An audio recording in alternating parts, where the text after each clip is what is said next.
традиционной истории до сих пор существует много нерешенных исторических и хронологических загадок. Одна из них – загадка древних этрусков. Это народ, который еще до основания Рима, то есть якобы в VIII веке до нашей эры, появился в Италии и создал там замечательную культуру. Потом он загадочным образом исчез, оставив после себя многочисленные памятники, покрытые непонятными письменами, которые ученые до сих пор не могут расшифровать. Более того, в среде историков сложилось мнение, что этрусские надписи прочитать невозможно. Поэтому широкое распространение получило выражение «этрусское не читается». До сих пор многие ученые убеждены, что этрусские тексты никогда и ни при каких условиях не будут расшифрованы. Ни в настоящее время, ни в будущем. Но почему они в этом так уверены? Возможно, эти древние надписи хранят какую-то тайну, которая сильно смущает и даже пугает историков.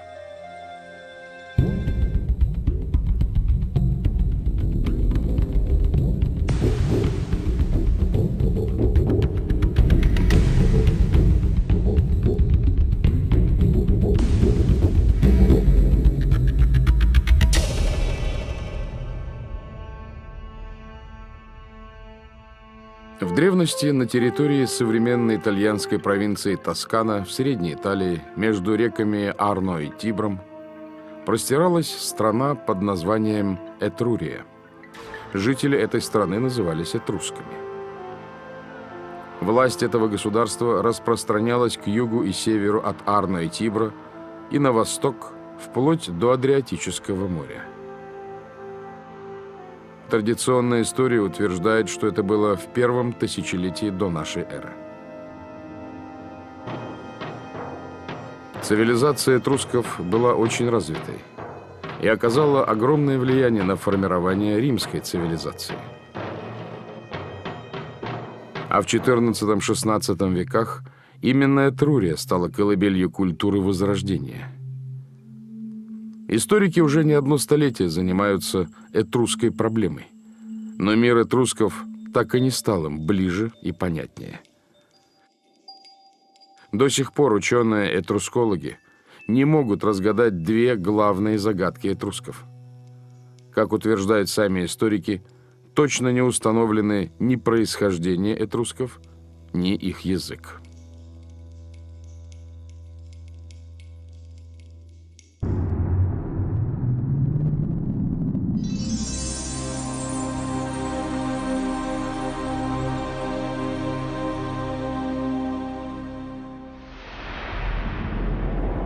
Первая загадка – это происхождение этрусков. Точных свидетельств, доказывающих какую-то одну теорию происхождения этого народа, не существует. Долгое время наиболее распространены были три версии. Одна из них – это так называемая восточная теория происхождения этрусской цивилизации. Она была основана на авторитете так называемых античных авторов, в частности Геродота. По этой версии этруски мигрировали из Восточного Средиземноморья. Геродот называл этрусков тиренами или терсенами. До сих пор часть Средиземного моря между Апеннинским полуостровом и островами Сицилия, Сардиния и Корсика именуется Тиренским морем, потому что здесь, как и на большей части Апеннинского полуострова, на протяжении нескольких столетий господствовали этруски. Это было еще до того, как Рим стал претендовать на первенство в Италии. Поэтому неудивительно, что греческие и римские историки много писали об этрусках.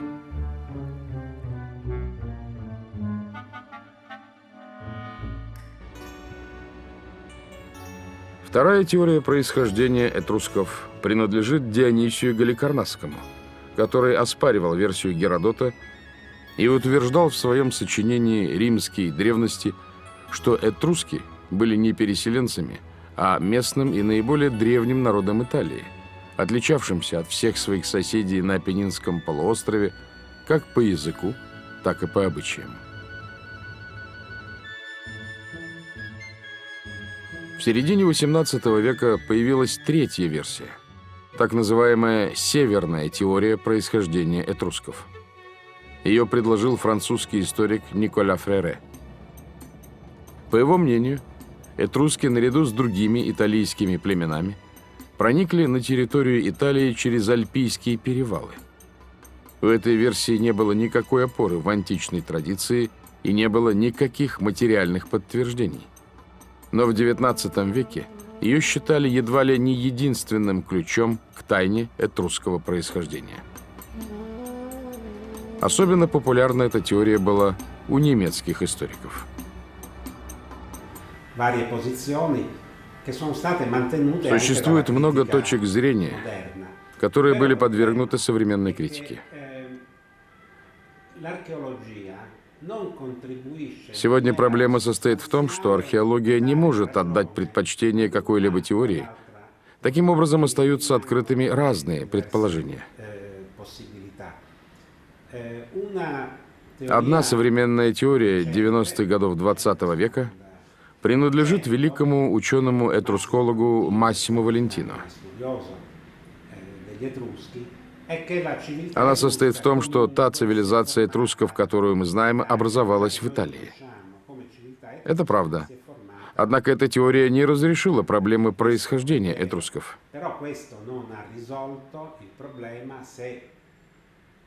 Был ли этот народ, который имел собственный язык итальянского происхождения?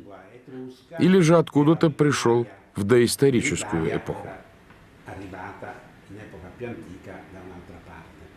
Мое личное мнение состоит в том, что мы не можем недооценивать мнение такого значительного историка, как Геродот, который уже в V веке до нашей эры признавал за этрусками восточное происхождение из Турции.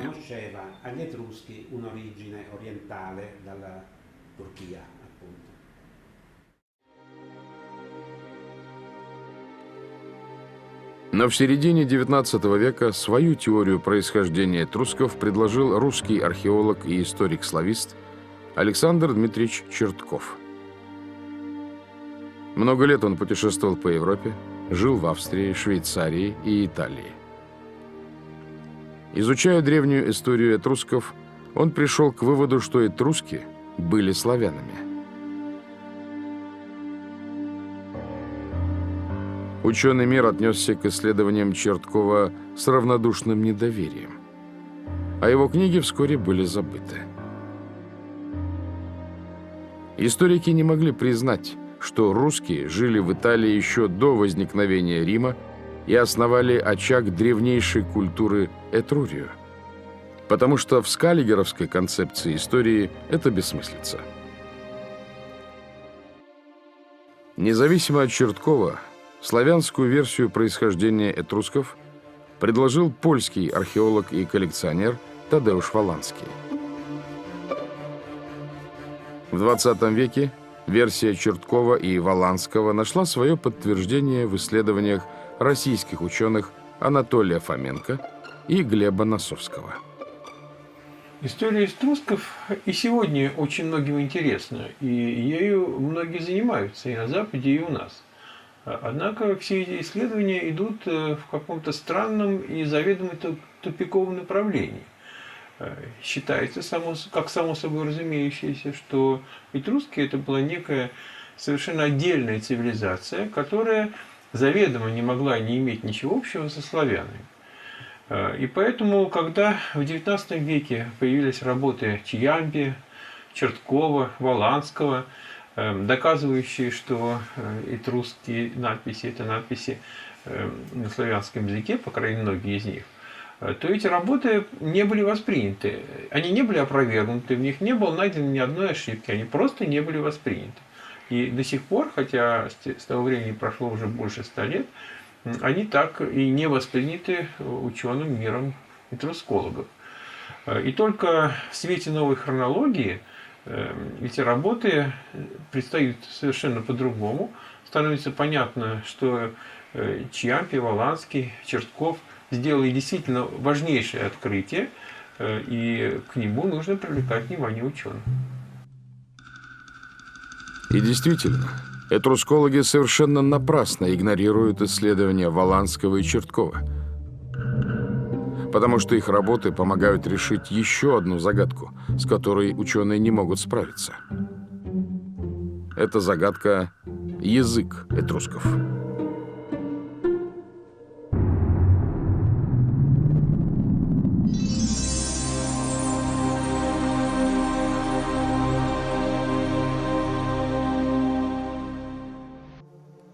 В Италии в эпоху Возрождения все найденные надписи, сделанные не на латыни, считались этрусскими.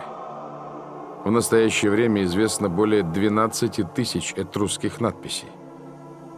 Однако среди них очень немногие содержат более 20 слов. Какие только алфавиты не использовали, чтобы прочитать эти тексты. Еврейский, арабский, англосаксонский, рунический и даже китайский. Все было бесполезно. Поэтому и появилась пословица «Этрусское не читается».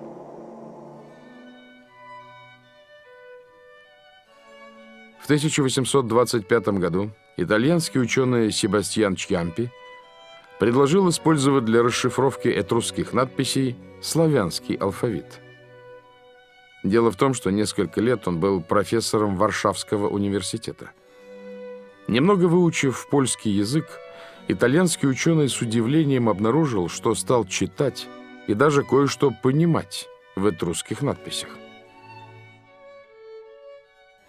Вернувшись в Италию, Чьямпи поспешил поделиться своим открытием с коллегами. Но коллеги ему сурово указали, что немцы, как самые авторитетные ученые в Европе, уже давно доказали, что славяне появились на сцене истории не ранее VI века нашей эры. Или еще позже. Поэтому в Италии никто не обратил должного внимания на слова Чьямпи.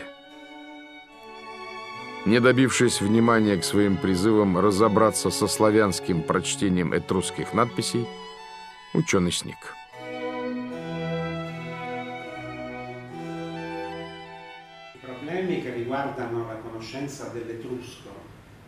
Проблемы, которые касаются изучения этрусского языка, абсолютно не касаются алфавита. Этрусский алфавит очень ясен. Это греческий алфавит, завезенный из Кум, части Греции. Этрусский алфавит, так же как и латинский шрифт, это трансформация греческого алфавита. Поэтому этрусский алфавит очень хорошо читается. Мы его прекрасно можем прочитать. Проблема в языке. Приведу современный пример. Польский текст я могу прочитать прекрасно. Он написан латинскими буквами. Но я ничего не пойму, потому что это славянский язык. То же самое, мы легко читаем этрусские тексты, но не понимаем их, так как мы не знаем их языка.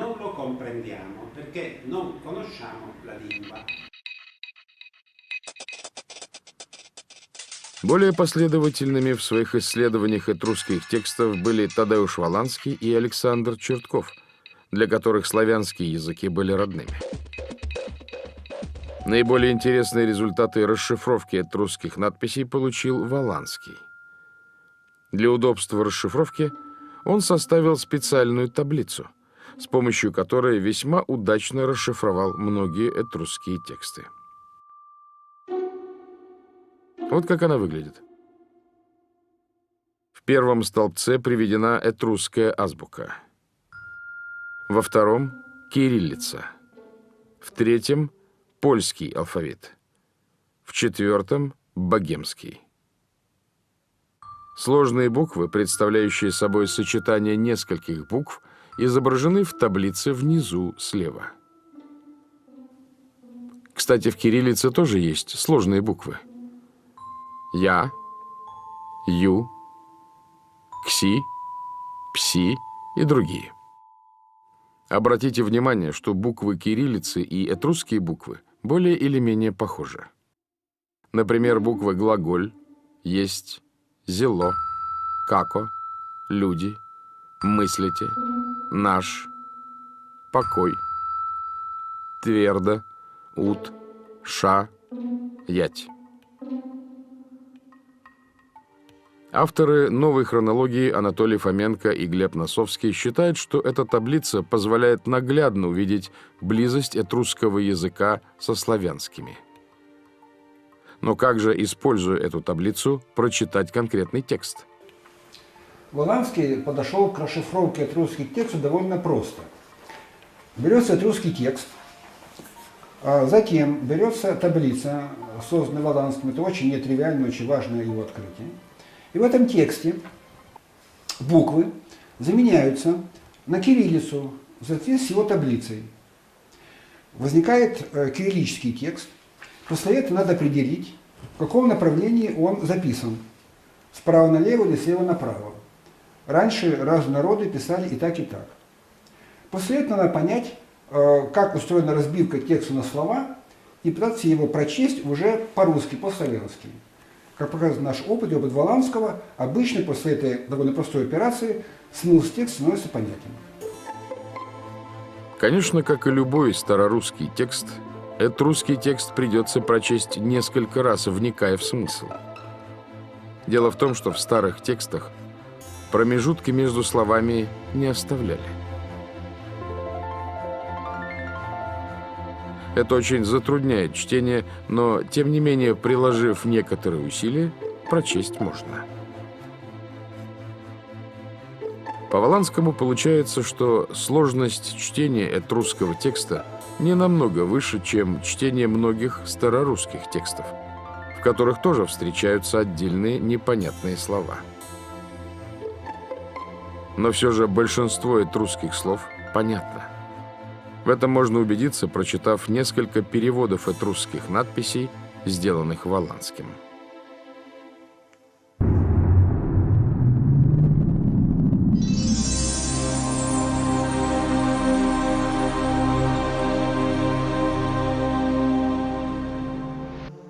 Из сочинения Теодора Момзена «Наречие Нижней Италии» Воланский узнал о надгробном памятнике, найденном в 1846 году близ итальянского города Креччио.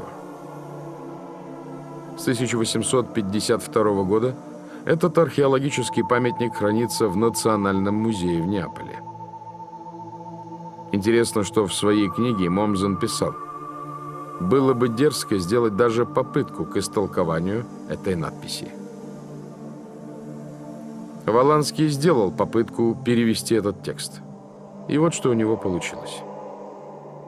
«Райский всех Боже, выше Вима и Дима, езмень ты России, возьми в опеку мой дом и детей, наилучший езмень. Геката царство далече, до дола земли выезжаю. Точно ей так есть, как я, Эней, царь родом. Сидя сладом в Елисее, лето черпнешь и забудешь. О, дорогой, хороший». Нельзя сказать, конечно, что в переводе Воланского смысл этрусского текста стал полностью понятен. Это не так, но в нем совершенно очевидно проявилось множество понятных русских слов, целые обороты, которые в совокупности составляют, русские обороты, которые в совокупности составляют больше половины текста. Это много.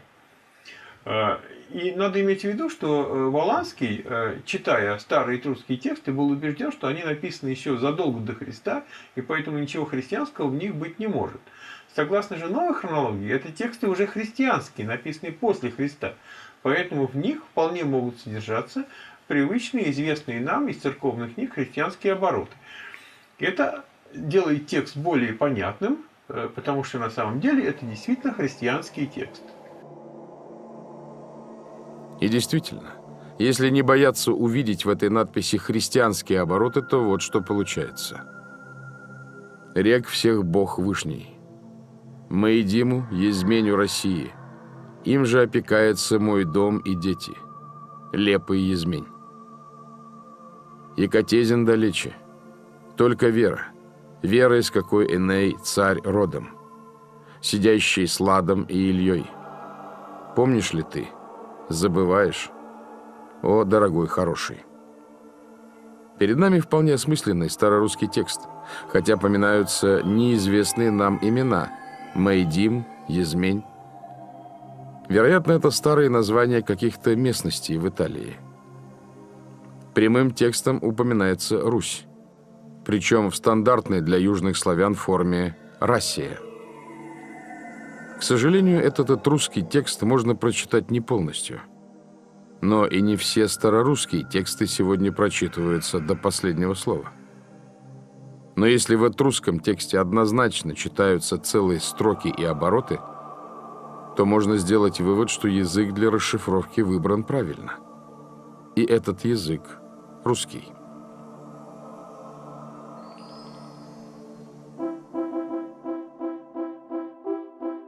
Эта фигура мальчика с гусем в руках была найдена в 1746 году в тосканских владениях Янсенов в росписи этрусских надписей.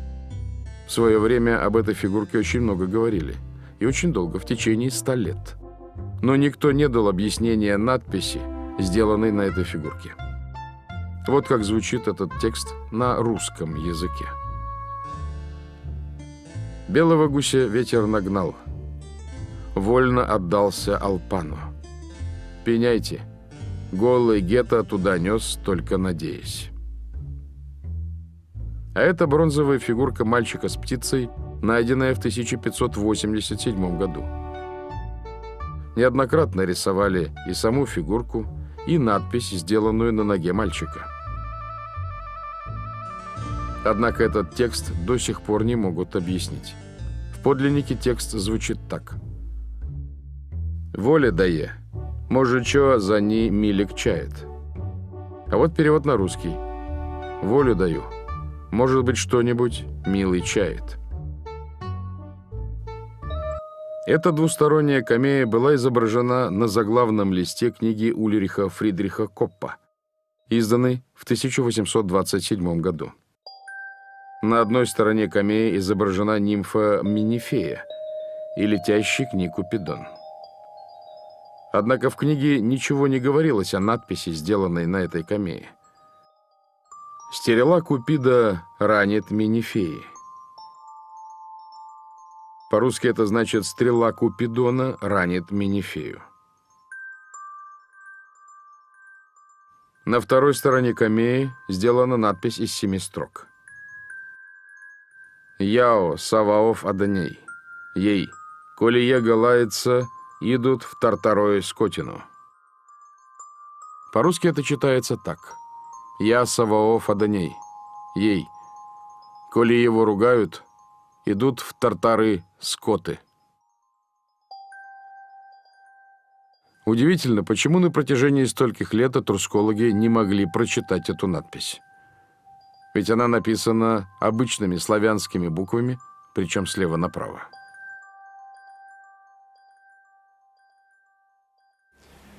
Мы думаем, сознательно не хотели. Дело в том, что в эпоху реформации в Западной Европе уничтожали следы того, что завоевание XIV-XV веков было славянским, русско-тюркским, в том числе и османское звание XV века. Фактически сложился негласный запрет на прочтение старых текстов с помощью славянских языков. Более того, было де-факто запрещено использовать славянские языки для чтения так называемых нечитаемых надписей, в том числе этрусских.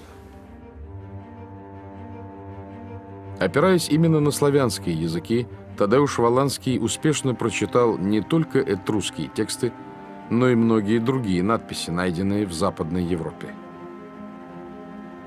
Эти надписи, так же как и этрусские, считались нечитаемыми, но, по мнению Воланского, они расшифровываются как славянские. Однако Воланский хорошо понимал, что его открытие не будет воспринято в Западной Европе. И поэтому в письме к археологу Каролю Рогавскому он писал: «Разве в Италии Индии и Персии, даже в Египте, нет славянских памятников?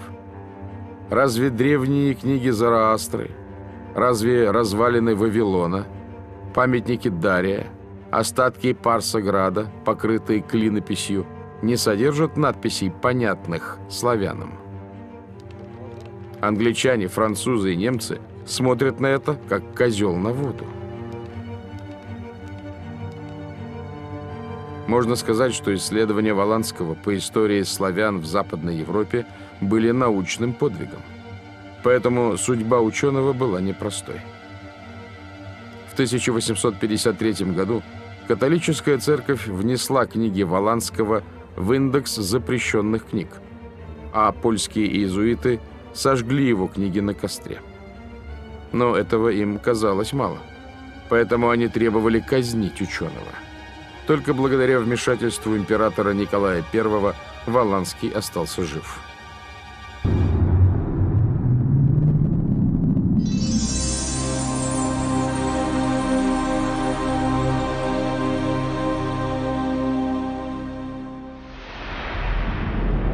Считается, что этруски были язычниками. Историки сравнивают этрусских богов с богами римского пантеона.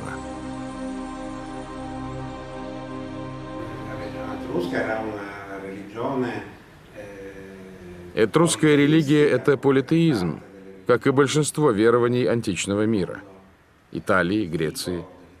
Она имеет большие сходства с другими религиями античной Италии.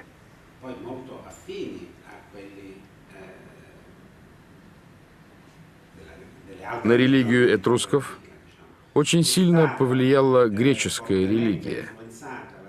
Много греческих божеств проникло в религию этрусков. И много этрусских богов, в свою очередь, были обнаружены в греческой религии. Таким образом, это ассимиляционный процесс.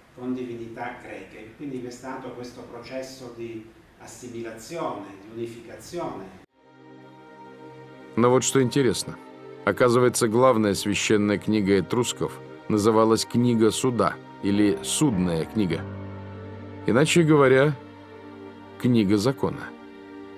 Ведь понятия «закон» и «суд» тесно связаны. Получается, что этруски хорошо знали русское слово «суд». Эта книга частично дошла до наших дней в описании римских авторов. Ученые давно отметили сходство этрусской священной книги суда и первых глав библейской книги «Бытие». Ученые-исследователи потратили немало усилий, чтобы объяснить соответствие между текстом книги суда и Библией. Но поскольку в традиционной версии истории этрусские и библейские авторы жили в разные эпохи, то задача историков Скаллигеровской школы была исключительно трудной. И решить ее они не могут до сих пор. Но ответ на этот вопрос нашли авторы новой хронологии. Этрусские завоеватели, а точнее колонизаторы Западной Европы XIV века, конечно, уже были христианами, согласно новой хронологии, а следовательно пользовались христианскими книгами, в том числе и книгами христианского закона, например, Кормчий, который они вполне могли называть книгой суда или судной книгой, потому что она относится к законам, к суду христианскому, православному.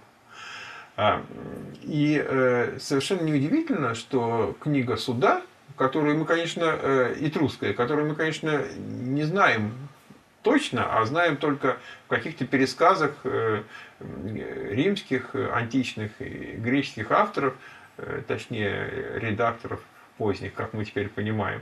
К сожалению, не знаем ее текста. Но даже из этих пересказов видно, что она перекликается с Пятикнижием.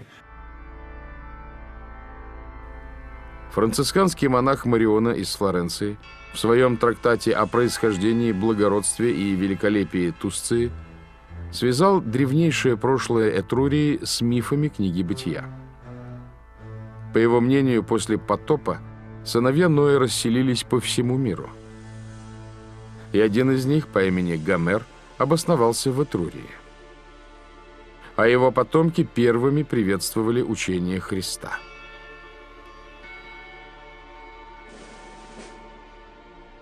Александр Немировский, российский исследователь истории Древнего Рима и этрусской культуры, в своей книге «Этрусские. От мифа к истории» писал, что в поисках данных о тиренах, то есть этрусках, нельзя исключать и Библию. Она сохранила множество сведений о народах Передней Азии, Северного Причерноморья и Средиземноморья. И действительно, в 10 главе библейской книги «Бытие» сказано: «Сыны Иавана, Елиша и Тарсис, Китим и Доданим, от сих населились острова народов в землях их, каждый по языку своему, по племенам своим, в народах своих». Уже давно было высказано мнение, что Тарсис соответствует полулегендарному городу Тартессу. А этот город сами историки связывают с этрусками. Библейское, хорошо известное имя Тарсис могло означать и турок, и татар, и русских. Получается, что составители Библии хорошо знали этрусков под именем Тарсис. И, кстати, понятно, почему в Библии народ Тарсис назван сынами Иавана, то есть Ивана. Дело в том, что по нашим результатам, по новой хронологии, завоевание Великое Монгольское XIV века возглавлялось ханом, царем Иваном Калитой. Получается, что Библия действительно хорошо отразила события XIV века нашей эры. Известно, что в конце 15 века в столице Тосканы, Флоренции, появился ряд трактатов об этрусках, написанных уроженцами Тосканы, представителями католической церкви. Один из них, кардинал Эгидио из Витербо, описывал Этрурию не только как очаг древнейшей в Италии культуры, но и как вечную покровительницу и хранительницу религий. Кардинал не видел разницы между языческой Этрурией и христианской Тосканой своего времени. Появление этих трактатов говорит о том, что еще в конце 15 века в Тоскане хорошо помнили подлинную историю этрусков.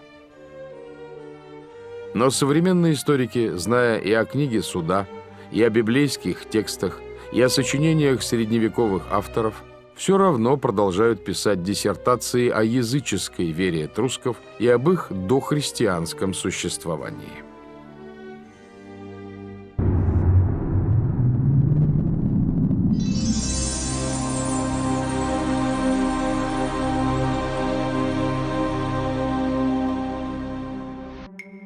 О том, насколько было велико влияние этрусков в Европе, говорит история противостояния Тосканы, то есть Этрурии, и Рима. В средние века Тоскана была одной из мощнейших республик и долгое время боролась с Римом за первенство в Италии. А в 1619 году шотландский ученый Томас Демпстер написал обширный труд под названием «7 книг о царской Этрурии», основанный на свидетельствах античных авторов. В своей работе Демпстер писал, что этруски ввели в Италии законы, были первыми философами, геометрами, жрецами, строителями городов, храмов, изобретателями военных машин, врачами, художниками, скульпторами, агрономами. Кажется, что у Демпстера даже не возникал вопрос: если в области техники и культуры все придумали этруски, что же остается на долю греков и римлян? Однако написанный в начале 17 века труд Демпстера был издан лишь через 100 лет, в 1723 году. Издание этой книги стало результатом новой вспышки интереса к этрускам, потому что в это время на территории Тосканы хозяйничали австрийцы. Жители Тосканы считали этрусков своими предками, поэтому изучение их славной истории давало выход их патриотическому чувству. Почему же книга Демпстера была издана не в 17 веке, а только через 100 лет? В 17 веке в Риме и вообще в Западной Европе целенаправленно писали ложную версию всемирной истории. В этой версии не было места этрускам, поскольку все достижения человечества приписывались древним античным грекам и древним античным римлянам. Этруски мешались под ногами. Поэтому их отправили подальше в прошлое, аж в ранее 8 века до нашей эры, еще до основания Рима. И таким образом, что произошло? Получилось, что историю русских завоевателей Западной Европы XIV века, этрусков, отнесли в далекое нечитаемое прошлое и таким образом уничтожили следы русского присутствия в Западной Европе. Но Тоскана продолжала бороться за свою версию истории, в которой главную роль играли не мифические древние итальянские римляне и древние греки, а реальные этруски. Ватикан же, в свою очередь, старался утвердить свою ошибочную концепцию так называемого Древнего Рима и Древней Греции. Интересы столкнулись. Тоскана проиграла. Поэтому труд Демпстера попал под римский запрет. И только когда в Тоскану вошли австрийцы, обрадованные флорентийцы вышли на время из-под контроля Рима и попытались взять реванш. Они срочно издали Демпстера, но было уже поздно. Фальшивая история якобы древнего итальянского Рима прочно закрепилась на страницах исторических книг. В результате над тосканцами просто стали смеяться. И тем не менее они продолжали доказывать свою правоту. В 1726 году в городе Картоне была открыта Этрусская академия. Ее членами стали благородные сеньоры из многих городов Тосканы. В докладах академии сообщалось, что не только в Италии, но и в Испании, и в турецкой Анатолии почти все следы художественной деятельности принадлежали этрускам. Там же, в Картоне, был создан музей Этрусской академии. Последователи Скаллигера долго боролись с непокорными флорентийцами, упорно стоявшими на своем. Сломить их сопротивление удалось лишь в XIX веке. Наконец-то историческая версия Рима одержала победу. Хотя факт оставался фактом. Рим стал Римом благодаря этрускам и вошел в историю как один из этрусских городов. Когда-то этруски хотели сделать этот город оплотом своего господства в Лации. Но тогда они, естественно, не могли предположить, что Рим, которому они помогли выйти на историческую арену, уничтожит их господствующее положение в Италии. И уж тем более они не предполагали, что Рим исказит факты былого могущества этрусков. Римляне питали слабость к легендам и мифам, поэтому они убаюкивали себя легендами, в которых правда смешивалась с полуправдой, а часто и с откровенным вымыслом. Так, например, римляне настаивали на том, что праотцем римского народа был троянский герой Эней, который после падения Трои оказался на берегах Италии. Но как бы римляне не противопоставляли себя тосканцам, даже предание об Энее они заимствовали у этрусков.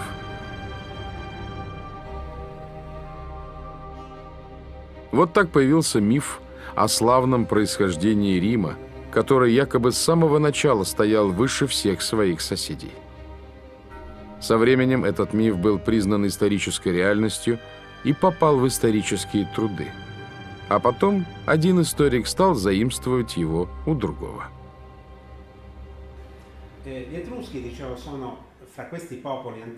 Этруски были важным народом, особенно в архаичную эпоху, еще до превращения Рима в мощное государство.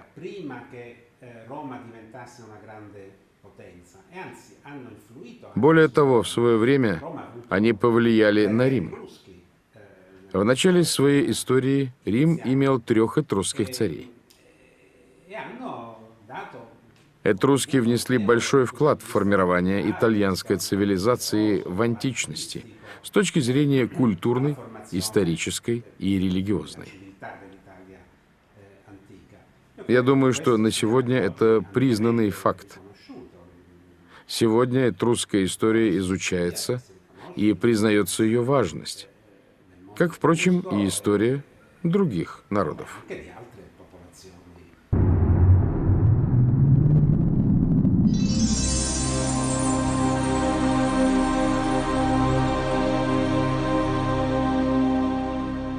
История этрусков – это только часть славянской истории Западной Европы. На протяжении нескольких веков историки Скаллигеровской школы, не покладая рук, трудились, чтобы вытравить из памяти народов факты славянского расселения в Европе. Они так долго и упорно отрицали присутствие славян в разных землях и странах, что сложилась совершенно абсурдная историческая картина. Получается, что в древности славян вообще не было. И откуда они взялись, совершенно неясно. Исказив подлинное прошлое славян, скаллигеровские историки сделали их бездомными и безземельными. Ведь по их теории ни одна древнеевропейская местность не может иметь славянского названия. А в языках Европы и Азии эти так называемые ученые ищут какие угодно корни, только не славянские. Однако многие ученые не видели ничего странного в том, что во многих европейских землях постоянно обнаруживались следы славянского населения. Один из них – выдающийся русский ученый Василий Маркович Флоринский. В XIX веке он занимался сравнительной археологией. Флоринский искал ответ на вопрос, каким народам принадлежат тысячи древних курганов, расположенных на территории Сибири. Ответ Флоринского на этот вопрос был четок и однозначен. Курганы возводило древнейшее население Сибири, принадлежавшее к арийской расе, которая впоследствии стала известна под именем славян. Флоринский провел гигантскую работу, сравнивая находки из поселения, которое Шлиман объявил древней Троей, предметы, принадлежавшие адриатическим и прибалтийским Венедам, с находками из северорусских и южнорусских курганов. Сходство найденных предметов быта, орнаментов и посуды было настолько поразительным, что не оставалось сомнений. Они были сделаны представителями одного и того же народа, то есть славянами. Получается, что Малая Азия и значительная часть Западной Европы в прошлом были населены тем же славянским народом, что и Россия, и Сибирь.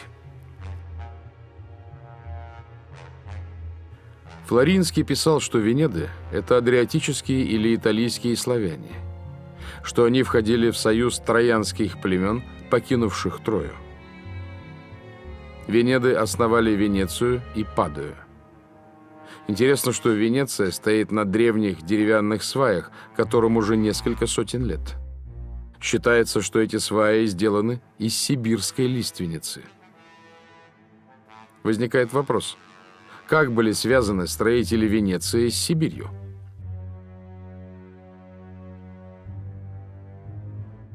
Некоторые ученые пытаются объяснить широкое распространение похожих славянских предметов по всей территории Евразии, но делают они это, оставаясь в рамках ошибочной скаллигеровской хронологии. Вместо того, чтобы поместить весь этот огромный славянский материал во времена Средневековья, они отправляют его в далекое прошлое, придумывая теории о каких-то древнейших протославянах. О Венедах или Вендах писал и другой русский ученый Алексей Степанович Хомяков. В своих работах он перечисляет десятки примеров того, что в Западной Европе обнаружены следы вендов. Это и австрийский город Вена, и французская провинция Вандея. Боденское озеро прежде называлось Венецкое. В земле Вендо, писал Хомяков, реки и города носят названия Себра, Севра, Савва.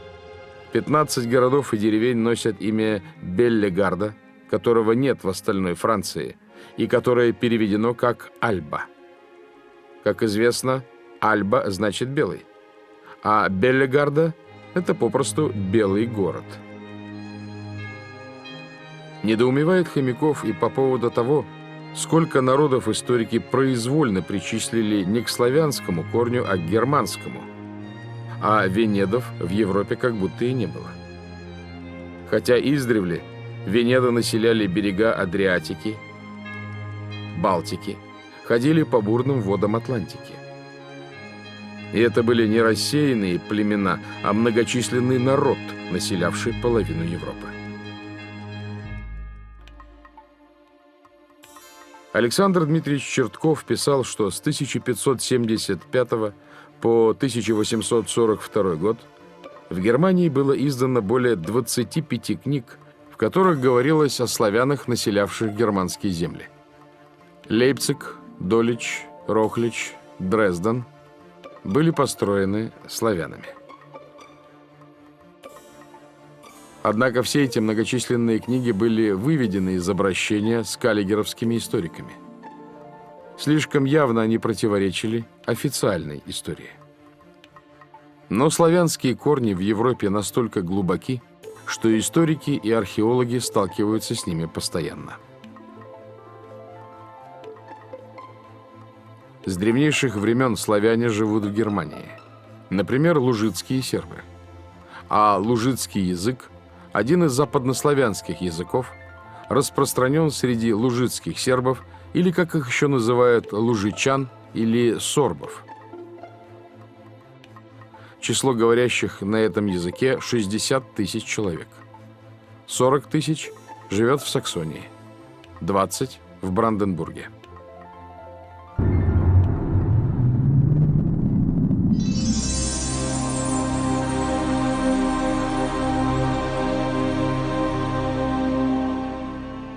Новое понимание истории этрусков – это и новый взгляд на древнерусскую историю XIV-XVI веков.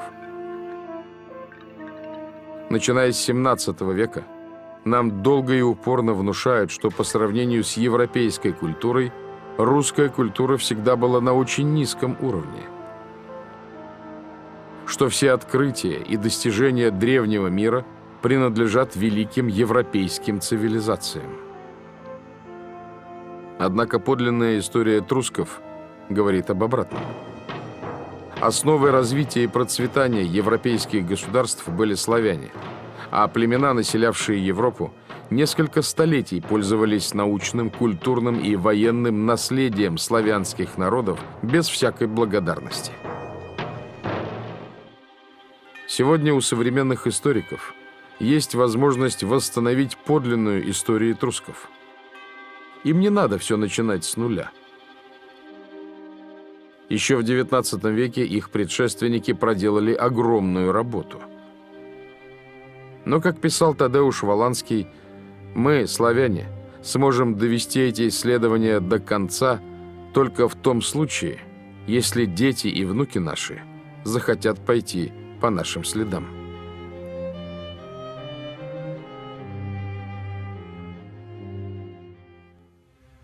Не только история этрусков, но и прошлое самого Древнего Рима не так хорошо изучено, как принято считать. Современные исследования говорят о том, что толстые тома, посвященные римской цивилизации, это всего лишь переписывание одних и тех же легенд, придуманных историками XVI века. Подлинная история народов, населявших Апеннинский полуостров, выглядит совершенно иначе. Так что же это такое? Древнеримская история. Подлинное прошлое или литературный миф? В этом мы попробуем разобраться в нашем следующем фильме «Символы Древнего Рима».